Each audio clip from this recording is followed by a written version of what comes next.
Under the soft glow of Dublin's evening lights, a small Filipino boy named Miguel Santos stood nervously behind the red curtain of Ireland's Got Talent.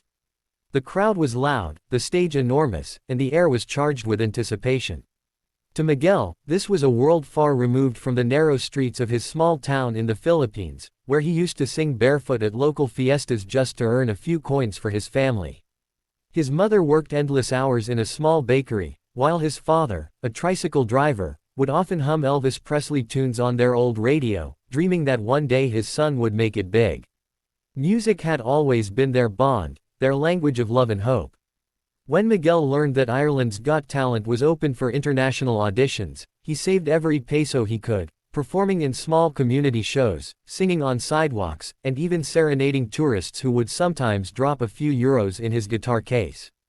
Now, standing at the edge of the stage with trembling hands, he carried not just his voice, but the weight of his family's dreams, a dream that seemed impossible for a poor boy from the Philippines. As the host announced, "Next up, we have Miguel Santos all the way from the Philippines." A ripple of surprise spread across the audience.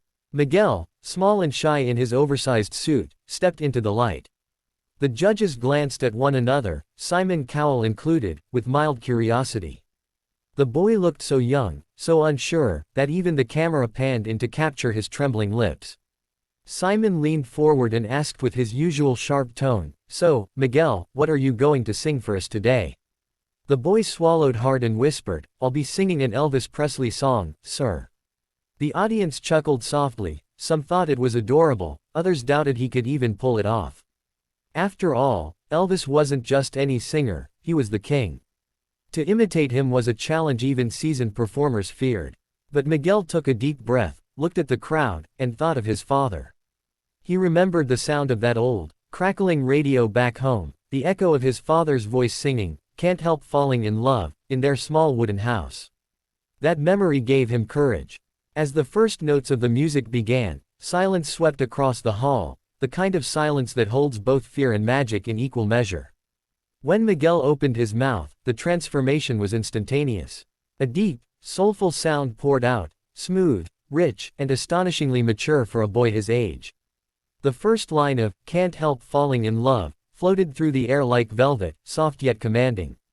The crowd froze, jaws dropping as if time itself had paused. Simon Cowell's usual stern face softened, his eyes blinked in disbelief. Amanda and the other judges exchanged stunned glances. The boy didn't just sound like Elvis, he felt like Elvis.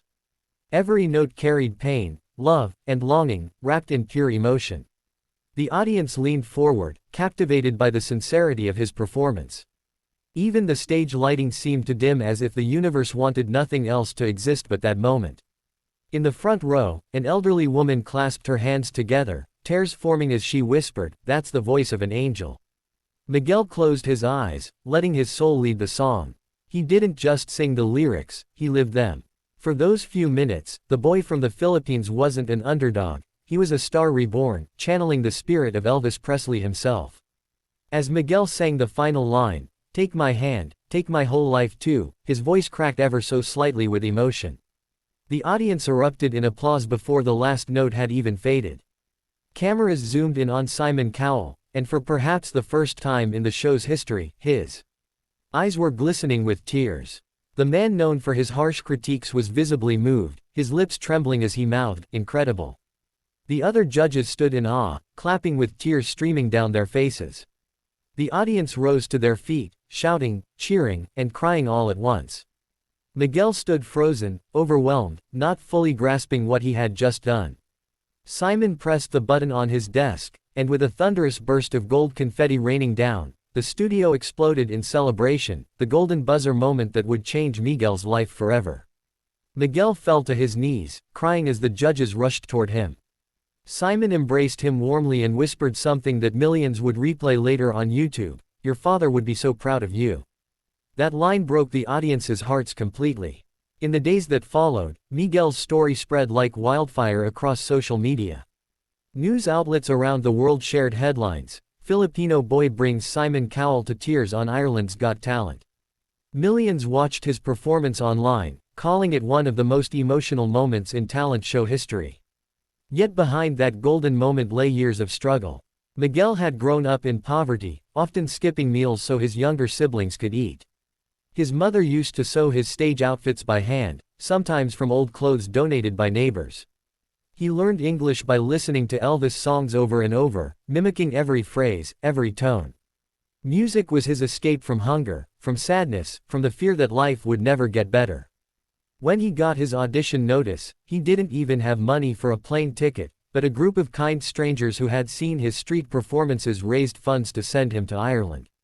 His success wasn't just his own, it was a collective dream of kindness, love, and faith from people who believed in a poor boy's voice.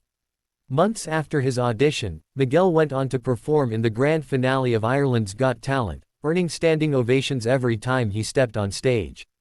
His emotional journey continued to inspire millions, especially fellow Filipinos across the world who saw in him the reflection of their own struggles and hopes.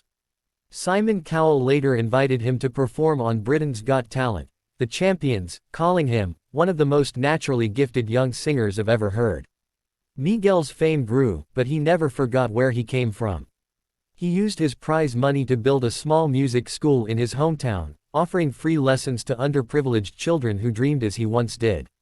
In interviews, he often said, "I'm not just singing Elvis songs, I'm singing the story of my father, my people, and every dreamer who was told they couldn't make it." Today, whenever his performance plays online and people see Simon Cowell's rare tears, they're reminded that sometimes the most powerful voices come from the humblest hearts. Miguel Santos didn't just sing Elvis, he reminded the world of the timeless truth: greatness can rise from anywhere, even from the smallest corners of the earth.